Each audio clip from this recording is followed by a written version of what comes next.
دیکھیے ذرا حضرت عمر رضی اللہ تعالیٰ عنہ مزاج کے لحاظ سے سخت ہیں.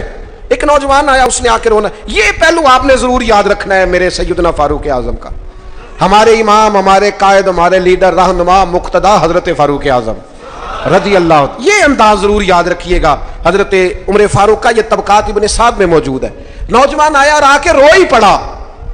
حضرت عمر نے اس کو روتے دیکھا تو فرمایا بیٹا کیا ہوا؟ کہنے لگے حضور فلاں علاقے کے فلاں گورنر صاحب کا مسئلہ ہے. حضور مجھ سے غلطی ہو گئی تھی, میں شراب پی بیٹھا تھا, انہوں نے مجھے درے بھی مارے ہیں. پھر انہوں نے لوگوں سے کہا اس کے ساتھ میل ملاپ چھوڑ دو, کوئی اس سے بات نہ کرے. حضور مجھ سے غلطی ہو گئی, میں مانتا ہوں, پر اتنی اذیت, اتنی تکلیف, جب مجھے سزا مل گئی, کوڑے لگ گئے, تو پھر یہ الگ سے جو سزائیں مجھے دی گئیں, یہ میں حضرت عمر کی بات کر رہا ہوں.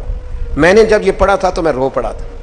حضرت فاروق اعظم نے اس نوجوان کی بات سنی. سنو میں کیا کہہ رہا ہوں, اس گناہگار کی بات سنی, اس گناہگار کی بات سنی تو حضرت عمر رو پڑے اور فرمایا بلاؤ نا ان گورنر صاحب کو.